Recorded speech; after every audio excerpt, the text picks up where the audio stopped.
যতটুকু জবের থেকে বুদ্ধি পড়েছে, আমি অন্তত ওই রাজনৈতিক ইতিহাস আমার জানা নেই যে কোনো দল তার নিজের পার্টি অফিসে থাকলে অন্য দল তাদের ঠ্যাঙাড়ে বাহিনী গুন্ডা মস্তান নিয়ে এসে আরেকটি রাজনৈতিক দলের পার্টি অফিস ভাঙচুর করে, পার্টি অফিসের মধ্যে অন্য দলের লোকেদের মারধর করে। 2011 সালে এমন এক পরিবর্তনের সরকার নিয়ে এসেছিলাম যে দলের নেত্রী মাননীয় মুখ্যমন্ত্রী মমতা ব্যানার্জি। তিনি নিজে একসময় বিরোধী নেত্রী থাকাকালীন বহু আন্দোলন করেছেন এবং অত্যাচারের সম্মুখীন হয়েছেন।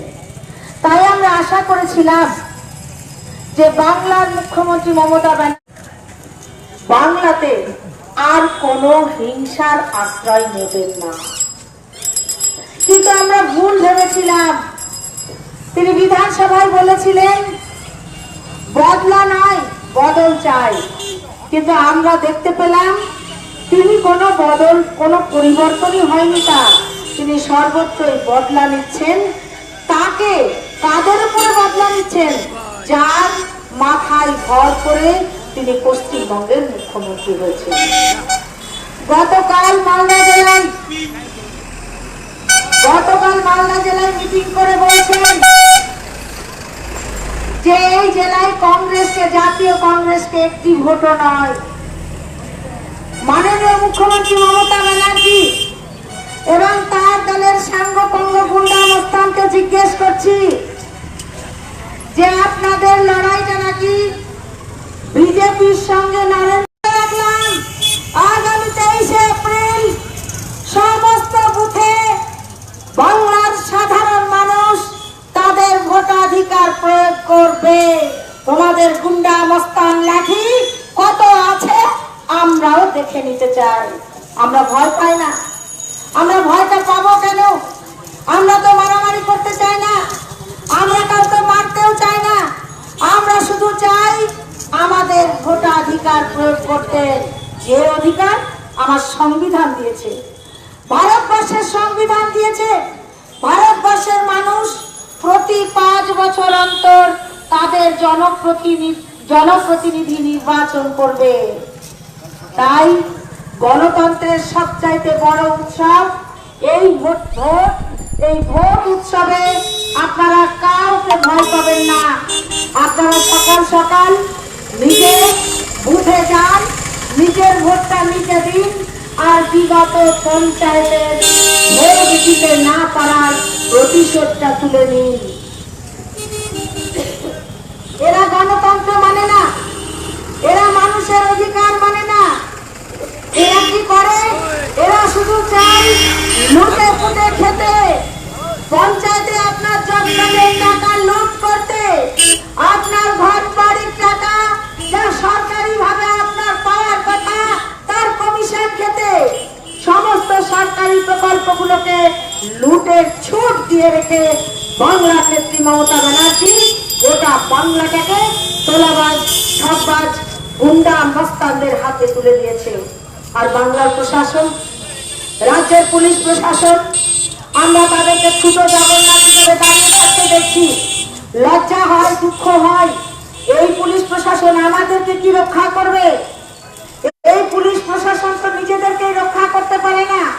প্রথম দফা ইলেকশনে কুচবিহারে আপনারা দেখেছেন, পুলিশ কাঁপছে।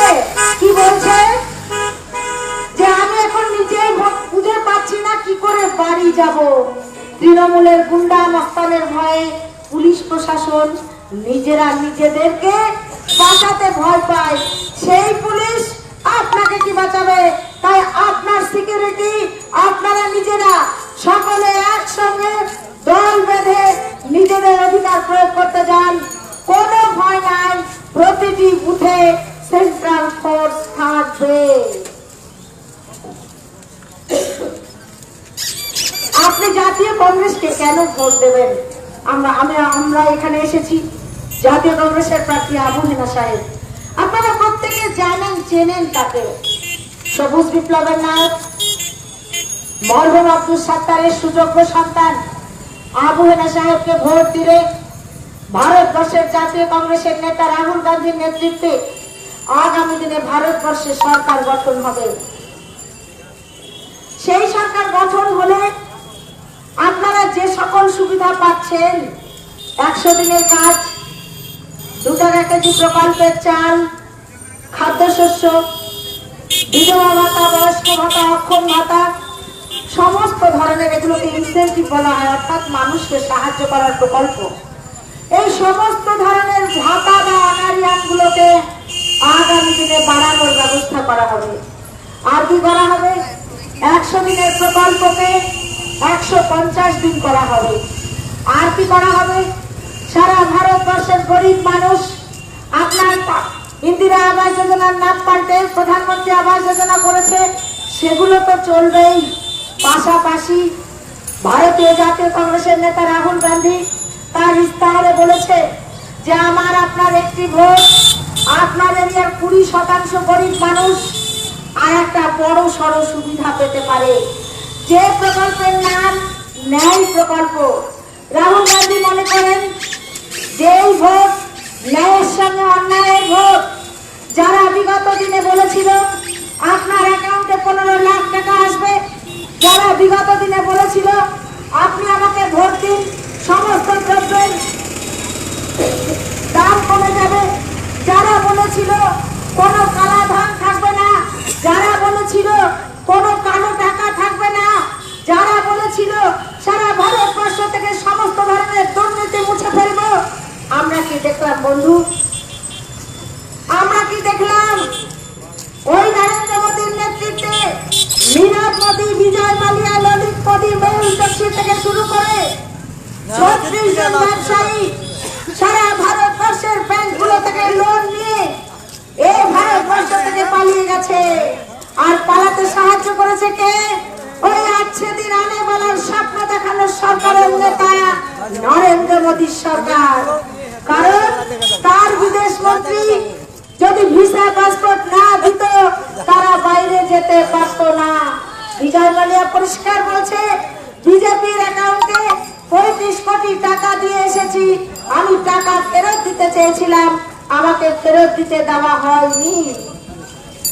তাই যারা আজকে দিনে স্বপ্ন দেখেছিল তারা যে কি হয়েছে তা আপনারা সকলেই জানেন।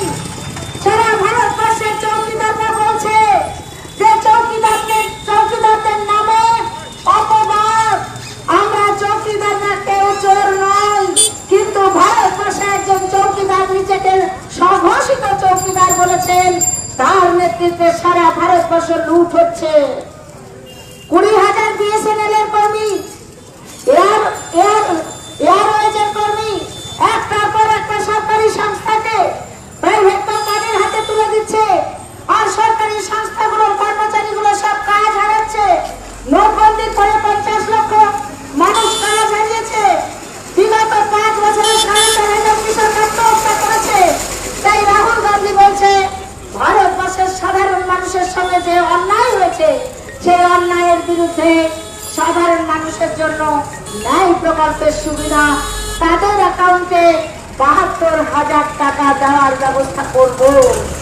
নরেন্দ্র মোদী সরকার যদি ভারতবর্ষের বড় লোকদের জন্য গরিব মানুষের ট্যাক্সের টাকায় ব্যাংকের ভরপাই দিতে পারে, তাহলে আমারও অধিকার আছে ওই সাধারণ গরিব মানুষগুলোর গরিবি হটানো বা দারিদ্র দূরীকরণ করা।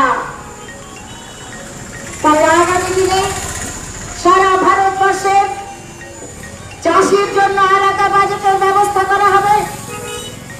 আমার এরিয়ার সমস্ত কৃষকের ঋণ মুকুবের দাবিতে, ছাত্রদের লোন মুকুবের দাবিতে, বেকার যুবক ছাত্রছাত্রীদের চাকরির দাবিতে, সারা ভারতবর্ষের দরিদ্র কৃষক সমাজের উন্নতির লক্ষ্যে, মা বোনেদের ইজ্জত রক্ষার্থে, ভারতবর্ষের ধর্মীয় অধিকার রক্ষার্থে, ভারতবর্ষের সংবিধান রক্ষা করবার দাবিতে, ভারতবর্ষের সমস্ত ধর্মের মানুষ একসঙ্গে ভাই ভাই বাস করবার দাবিতে ভারতীয় জাতীয় কংগ্রেসের প্রার্থী আপনার আমার সকলের প্রিয় আবু হেনা সাহেবকে হাত প্রতীক চিহ্নে ভোট দিন। কারণ এই ভারতবর্ষ আজকে প্রশ্ন চিহ্নের মুখে এসে দাঁড়িয়েছে।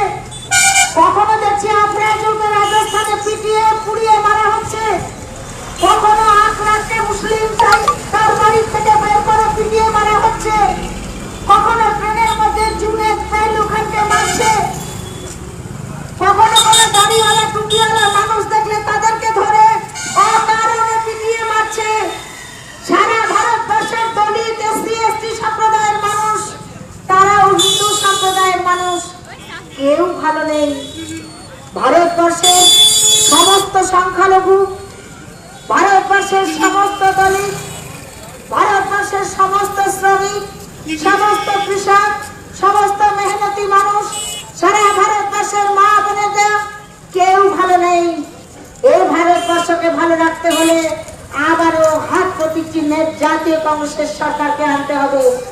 তাই আপনাদের কাছে আমার করজোড়ে অনুরোধ, আগামী 23শে এপ্রিল সকাল সকাল বুথে যান, নিজের ভোট নিজে দিন।